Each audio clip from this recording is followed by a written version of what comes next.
Welcome to the Leo. గత కొద్ది రోజులుగా డిఎస్సి మీద విపరీతమైనటువంటి ఆరోపణలు వైసీపీ పార్టీ కావచ్చు, సోషల్ మీడియా కావచ్చు, ముఖ్యంగా సాక్షి పత్రికలో కథనాలు కావచ్చు, రకరకాలుగా వస్తున్నాయి. వాస్తవానికి జగన్ 5 ఏళ్ల కాలంలో ఒక్క డిఎస్సి నిర్వహించలేదు సరికదా అంటే ఈ ప్రభుత్వం అత్యంత ప్రతిష్టాత్మకంగా 16,300కు పైగా పోస్టులకు భర్తీ చేసింది. అది కూడా కేవలం 148 రోజుల్లోనే. అందులోనూ 240 కోర్టు కేసులుంటే వాటిని పరిష్కరించి డిఎస్సిని పూర్తి చేయడమే కాకుండా వారికి పోస్టింగ్ ఇచ్చారు. మళ్ళీ వాళ్ళ పోస్టింగ్ తీసుకుని కూడా 5-6 నెలలు గడిచిపోతుంది. సో అలాంటి డిఎస్సి మీద ఏదో దొంగల పడ్డ 6 నెలల కుక్కలు మొరిగినట్టుగా ఏడాది క్రితం జరిగి ఫలితాలు వచ్చినటువంటి డిఎస్సి మీద ఇప్పుడు వైసీపీ రాద్ధాంతం చేస్తుంది. కానీ వాస్తవం ఏంటంటే వైసీపీ సాక్షి పత్రికలో వాళ్ళ ఇష్టం వచ్చింది రాసుకుంటారు. ఎందుకంటే దేనికి ఆధారాలతో పని ఉండదు. వాళ్ళ నోటికి ఎంత వస్తే అంత రాసుకుంటారు.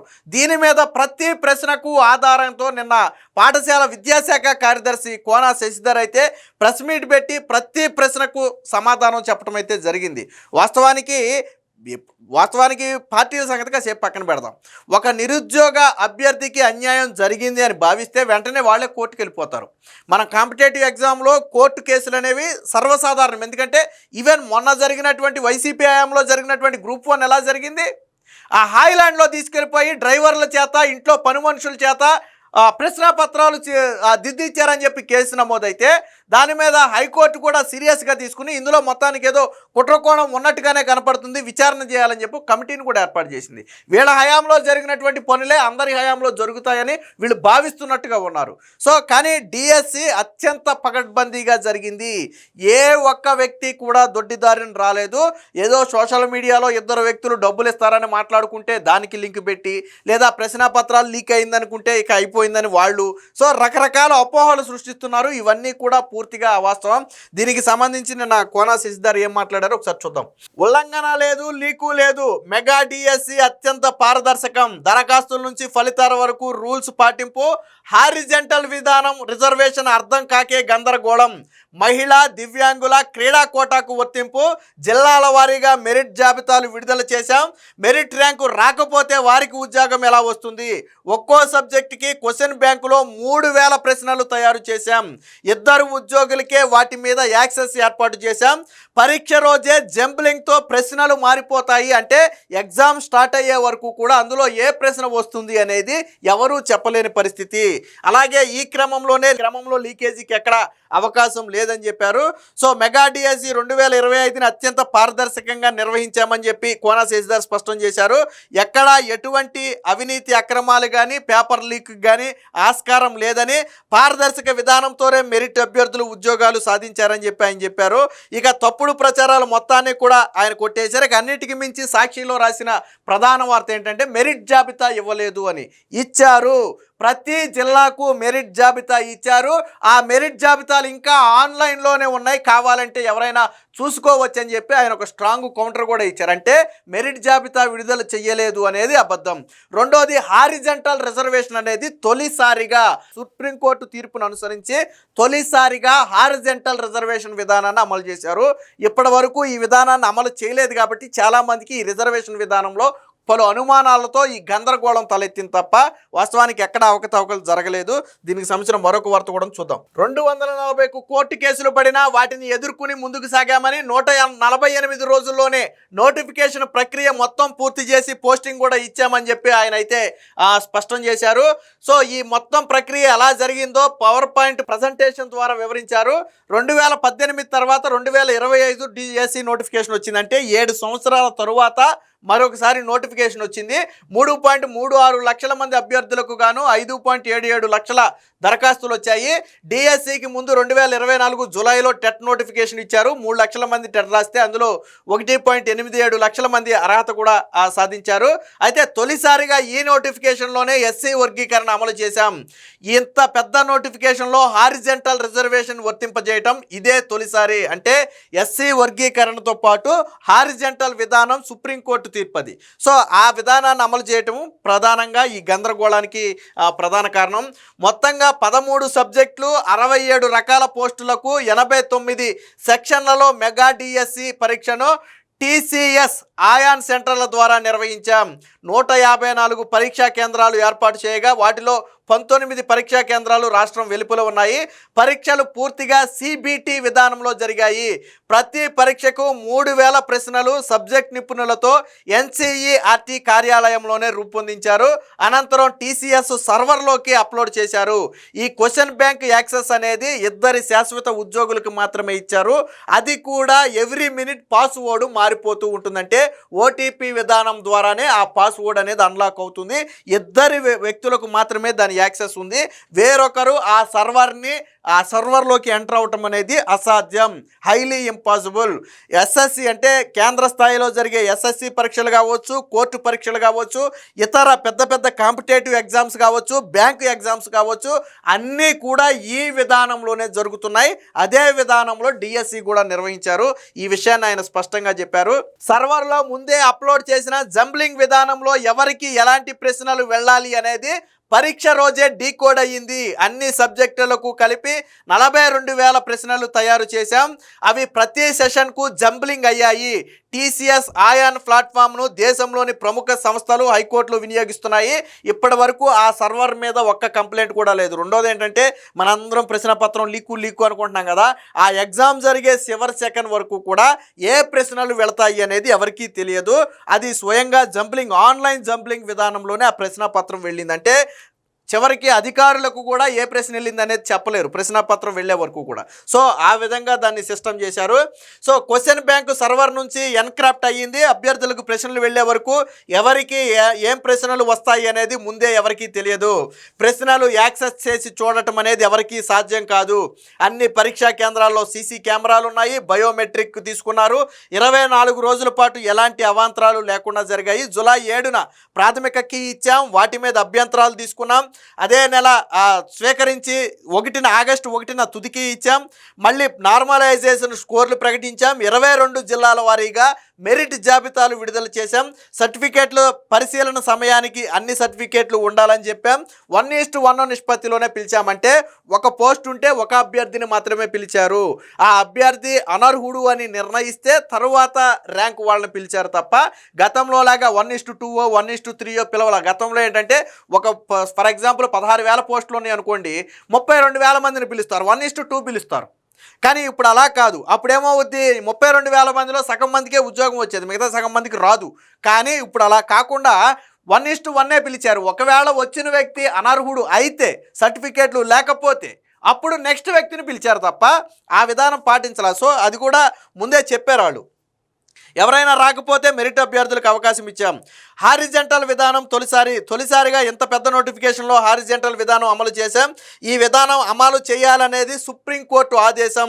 ఇందులో 3% మహిళా కోటా ఉంది. మహిళా, దివ్యాంగుల, క్రీడా కోటా అభ్యర్థులకు హారిజెంటల్ రిజర్వేషన్ వర్తిస్తుంది. జీవో 77 ప్రకారం యథావిధిగా రిజర్వేషన్లో నిబంధనలు పాటించాం. ఇందులో ఎక్కడ ఉల్లంఘన లేదు. హారిజెంటల్ విధానం కొందరికి పూర్తిగా అర్థం కాలేదు. దీంతో గందరగోళానికి గురయ్యి వారికి ఉద్యోగాలు రాలేదు అనుకుంటున్నారు. మెరిట్ ఉన్న ఒక్క అభ్యర్థిని కూడా పక్కన పెట్టలేదు. ఎంపిక అనంతరం కూడా జిల్లా, జోనల్, రాష్ట్ర స్థాయి కమిటీలను నియమించి వాళ్ళ నుంచి మళ్ళీ అభ్యంతరాలు స్వీకరించి అక్కడే ఎందుకు ఉద్యోగం రాలేదో కూడా వివరించామని చెప్పారు. క్రీడా కోటా కాకుండా 16,291 మందిని పరిగణలోకి తీసుకోగా 15,569 మందిని ఎంపిక చేశాం. 722 మందిని తిరస్కరించారు. ఎందుకు తిరస్కరించారంటే దానికి వేరే రీజన్స్ ఉంటాయి. సర్టిఫికేట్ల సమయంలో ఇవ్వకపోవటమో, లేదా సర్టిఫికేట్లు ఏమైనా డూప్లికేట్ ఉంటమో, ఇంకోటో, లేదా ఎలిజిబుల్ కాకుండా రాయటమో, టెట్లో క్వాలిఫై కాకపోవటమో, ఇలాంటి రీజన్స్తో 722 మందిని తిరస్కరించి ఆ నెక్స్ట్ ఉన్న వాళ్ళని పిలిచి వాళ్ళకి పోస్టులు ఇచ్చారు. ఇకపోతే ఈ సాక్షిలో ప్రధానంగా రాసింది ఏంటంటే, ఎస్సీఈఆర్టీలో అవుట్సోర్సింగ్ ఉద్యోగిగా పనిచేస్తున్నటువంటి నవీన్ అనే ఒక వ్యక్తికి 2 పోస్టులు వచ్చాయి. 2 పోస్టులు అంటే 2 ర్యాంకులు వచ్చాయి. ఒక సబ్జెక్ట్లో ఫస్ట్ ర్యాంక్ వచ్చింది, మరొక దాంట్లో 6వ ర్యాంక్ వచ్చింది. వాస్తవానికి ఆ వ్యక్తి అక్కడ పనిచేసేటప్పుడు డిఎస్సి రాయాలి అంటే ముందస్తు అనుమతి తీసుకోవాలి. బట్ ముందస్తు అనుమతి తీసుకోవాలా. తర్వాత ఎప్పుడైతే ర్యాంక్ వచ్చిందో అప్పుడు తర్వాత ఉద్యోగానికి రాజీనామా చేసి పరీక్షల అనంతరం ఏం చేశాడంటే ఉద్యోగానికి రాజీనామా చేశాడు. వీళ్ళకి ఎప్పుడు తెలిసింది నవీన్ అనే ఒక ఉద్యోగి రాశాడు అని ఎప్పుడు తెలిసిందంటే మెరిట్ లిస్టులు ఇచ్చేసిన తర్వాత తెలిసింది. వాస్తవానికి మెరిట్ లిస్టులు ఇచ్చేసిన తర్వాత మనం ఏం చేయలేం కాబట్టి నవీన్ను కూడా ఇంటర్వ్యూకి రమ్మని మెసేజ్ పంపారు, సర్టిఫికేట్లు పట్టుకురమ్మని మెసేజ్ పంపారు. కానీ ఈ నవీన్ అనే వ్యక్తి సర్టిఫికేట్లు పరిశీలనకు వెళ్ళలేదు. సర్టిఫికేట్ పరిశీలనకు ఎందుకు వెళ్ళలేదు అనేది వాళ్ళకు తెలియదు. కానీ సర్టిఫికేట్ల పరిశీలనకు రాకపోతే ఏం చేస్తారు, నెక్స్ట్ ఉన్న వ్యక్తిని పిలిచి ఈ వ్యక్తిని డిస్క్వాలిఫై చేసి రాలేదు కాబట్టి నెక్స్ట్ ఉన్న వ్యక్తిని పిలిచి జాబ్ ఇచ్చేస్తారు. సో జరిగింది అక్కడ అదే. అయితే ఈ నవీన్ అనే వ్యక్తి ఏం చేశాడు, నాకు ఉద్యోగం ఇవ్వలేదని కోర్టుకు వెళ్ళాడు. కోర్టుకు వెళ్తే వీళ్ళు ఏం చేశారు, జరిగింది మొత్తం చెప్పారు. ఇతను ఇక్కడ పనిచేసేవాడు, అనుమతి తీసుకోకుండా ఎగ్జామ్ రాసినా కానీ మేము ఇంటర్వ్యూకి పిలిచాం, సర్టిఫికేట్ల పరిశీలనకు పిలిచినప్పుడు సర్టిఫికేట్ల పరిశీలనకు రాలేదు, మాకు ఎటువంటి సమాచారం ఇవ్వలేదు, కాబట్టి మేము తరువాత వ్యక్తికి పోస్ట్ ఇచ్చేసామని వీళ్ళు కోర్టులో వాదనలు వినిపించారు. ప్రస్తుతానికి కోర్టు ఏంటి చెప్పాలి అనేది ప్రస్తుతానికి హోల్డ్లో ఉంది. కోర్టు ఏం డెసిషన్ తీసుకుంటుంది అనేది వేరే విషయం. సో ఈ నవీన్ విషయంలో వైసీపీ చేసిన ప్రతిదీ కూడా అసత్య ప్రచారమే. కానీ వీళ్ళందరూ ఏమంటారంటే ఈ నవీన్ అనే వ్యక్తికి పేపర్ లీక్ అయింది, అక్కడ పనిచేశాడు కాబట్టి పేపర్ లీక్. ఎక్కడ పనిచేశాడు, పేపర్లు తయారు చేసిన దగ్గర ఏం పనిచేయలే. రెండోది, పేపర్లు తయారు చేసిన ఇతను 2 సబ్జెక్టులు రాశాడు. 2 సబ్జెక్టులు అంటే 6000 ప్రశ్నలు తయారు చేశారు. ఈ 6000 ప్రశ్నల్లో వచ్చే ప్రశ్నలు ఏంటనేది ఎవరికీ తెలియదు. రెండోది, 6000 ప్రశ్నలను యాక్సెస్ చేసి సర్వర్లోకి వెళ్ళి చూడటం అనేది ఆ వ్యక్తికి సాధ్యం కాదు, ఎందుకంటే ఆ వ్యక్తికి యాక్సెస్ లేదు. సో ఇదే విషయాన్ని శశిధర్ కూడా చెప్పాడు. సో పేపర్ లీక్ కాలేదు, అతనికి ముందే పేపర్ లీక్ కాలేదు. ఒక్కొక్క క్వశ్చన్ బ్యాంకులో 3000 ప్రశ్నలు ఉంటాయి. 2 పరీక్షలకు 6000 ప్రశ్నలు అతను చదివి గుర్తుపెట్టుకోవడం కూడా సాధ్యమయ్యే విషయం కాదు. ఎంపికైన వారిలో ఒక్కరు కూడా అడ్డదారిలో రాలేదని చెప్పి దీనికైతే చెప్పారు.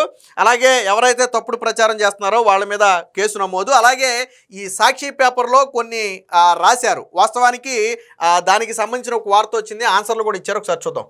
చిత్తూరు జిల్లాకి చెందినటువంటి ఏకాంబరం అనే వ్యక్తికి 125వ మెరిట్ ర్యాంక్ వచ్చింది. అతను బీసీ బి కేటగిరీలో సాంఘిక శాస్త్రం సబ్జెక్టు. ఇందులో ఎస్ఏ సోషల్ స్టడీస్లో 118 ఖాళీలు ఉంటే ఈ బీసీడి అంటే ఆ వ్యక్తి కేటగిరీకి 7 ఖాళీలు ఉన్నాయి. ఈ బీసీడీలో మొదటి 5 పోస్టులు 114వ ర్యాంకుతోనే కట్ ఆఫ్. ఇతని ర్యాంకు 125. ఇతని ర్యాంకు 125, కానీ 114తోనే 5 పోస్టులు ఫిల్ అయిపోయాయి.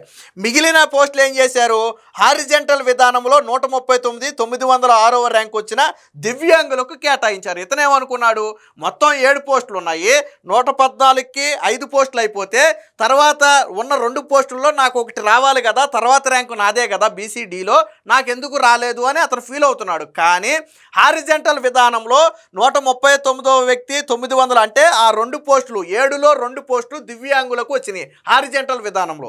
ఆ పోస్టులు 100% దివ్యాంగులతోనే భర్తీ చేయాలి. దివ్యాంగులు లేకపోతే మేబీ అతని కేటగిరీ ఏమైనా వర్తిస్తుందేమో, కానీ ఆ పర్సన్స్ ఉంటే వాళ్ళకే ఇవ్వాలి. సో అది ఒకటి. రెండోది, కడప జిల్లాకి చెందినటువంటి మరొక వ్యక్తి నజీమున్ అనే ఒక వ్యక్తికి 43వ ర్యాంక్ వచ్చింది. ఇతను బీసీఈకి చెందినటువంటి వ్యక్తి. అతను రాసిన సబ్జెక్టులో మొత్తం 2 ఖాళీలు ఉంటే అవి 4వ ర్యాంకు 30వ ర్యాంకుతో భర్తీ అయిపోయాయి. మరి 30వ ర్యాంకుతోనే 2 పోస్టులు అయిపోతే 43వ ర్యాంకు వ్యక్తికి పోస్ట్ ఎలా వస్తుంది? 3వ పోస్టు కూడా లేదు కదా, ఉందే 2 పోస్టులు. సో అదొకటి. ఇక విశాఖపట్నానికి చెందినటువంటి యమున అనే ఒక మహిళకు సంబంధించి 68వ ర్యాంక్ వచ్చింది. అందులో 4 పోస్టులు ఉంటే వాళ్ళ కేటగిరీకి 4 పోస్టులు ఉంటే 4 పోస్టులు 30వ ర్యాంకుతోనే కట్ ఆఫ్ అయిపోయాయి. మిగతా 1 పోస్టు హారిజెంటల్ విధానంలో క్రీడా కోటాలోకి వెళ్ళిపోయింది. అంటే 30వ ర్యాంకుతోనే, అంటే సగం ర్యాంకుతోనే మొన్న పోస్టులన్నీ వాళ్ళ రిజర్వేషన్లో పూర్తి అయిపోయాయి. 1 పోస్టు మాత్రం హారిజెంటల్ విధానంలో స్పోర్ట్స్ కోటాలోకి వెళ్ళిపోయింది. సో దానికి మనం ఏం చేయలేం. ఇక విశాఖపట్నానికి చెందినటువంటి శ్రావణ్ కుమార్ అనే వ్యక్తికి 51వ ర్యాంక్ వచ్చింది. ఫిజికల్ సైన్స్లో మొత్తం 74 ఖాళీలు ఉంటే వాళ్ళ కేటగిరీలో 4 వాళ్ళ కేటగిరీకి 4 ఖాళీలు వచ్చాయి. మొదటి 2 ఖాళీలు 31వ ర్యాంకుతోనే భర్తీ అయిపోయాయి, కానీ అతని ర్యాంకు 51. అయితే మిగిలిన 2 ర్యాంకులను ఏం చేశారు, హారిజెంటల్ విధానంలో మహిళా కోటా కింద బీసీఏకి చెందిన 114వ ర్యాంకు, దివ్యాంగుల కోటాలో 417వ ర్యాంకు వాళ్ళకి కేటాయించారంటే అందులో మిగిలిన 2 పోస్టులు హారిజెంటల్ విధానంలోకి వెళ్ళిపోయాయి. ఇతనేమనుకుంటాడంటే, ఈమెమనుకుంటుందంటే అదేంది ఇంకా 2 పోస్టులు ఉంటాయి కదా మా కేటగిరీలో, అవి మాకెందుకు రాలేదు అని ఫీల్ అయింది. కానీ అవి హారిజెంటల్ విధానంలో వెళ్ళిపోయాయి. సేమ్ అంతే, పృథ్వీరాజ్ అనే వ్యక్తికి 157వ ర్యాంక్ వచ్చింది. మొత్తం 90 పోస్టులు ఉంటే ఆ బీసీ బి వర్గానికి 5 ఖాళీలు వచ్చాయి. ఈ 5 ఖాళీలు ఎక్కడ పూర్తి అయిపోయాయి? ఒకటి 24వ ర్యాంక్ వచ్చిన వ్యక్తికి, 90 వచ్చిన వ్యక్తికి, 143 వచ్చిన వ్యక్తికి, 147 వచ్చిన వ్యక్తికి, 152 వచ్చిన వ్యక్తికి పూర్తి అయిపోయింది. కానీ ఇతని ర్యాంకు 157. 6వ పోస్టు ఉంటే వచ్చినేమో. మొదటి 5 పోస్టులు నీకంటే ముందు ర్యాంకుతోనే ఫిల్ అయిపోయాయి. సో ఇలా ప్రతిదీ కూడా అంతే. అంటే చాలామందికి అర్థం కాక ఈ హారిజంటల్ విధానం, అరే ఇంకా మా రిజర్వేషన్లో ఇంకా ఒక పోస్ట్ ఉంది కదా, ఇంకా 2 పోస్టులు ఉన్నాయి కదా, నాకు రావాలి కదా, ఎందుకు రాలేదు అంటే అవి హారిజంటల్ విధానంలో మహిళలకు కావచ్చు, దివ్యాంగులకు కావచ్చు, లేదా క్రీడా కోటా కావచ్చు, ఆ రిజర్వేషన్లో కన్నా వచ్చి ఉండుంటే వాళ్ళకి రావు. అవి వాళ్ళతోనే భర్తీ చేయాలి రిజర్వేషన్ కోటాలో. సో ఈ విధానం అర్థం కాకపోవడం వల్ల వచ్చినటువంటి ఈ ఇబ్బంది. ఏది ఏమైనా డిఎస్సిలో ఎటువంటి అవకతవకలు జరగలేదని నిన్న ప్రెస్ మీట్ సాక్షిగా ప్రతి ప్రశ్నకు సమాధానం చెప్తూ కోనా శశిధర్ అయితే సమాధానం ఇచ్చారు. కాబట్టి ఎక్కడి నుంచి అయినా సరే ఈ డిఎస్సి మీద అసత్య ప్రచారం మానుకుంటే మంచిది. Please subscribe to Leo news for more videos.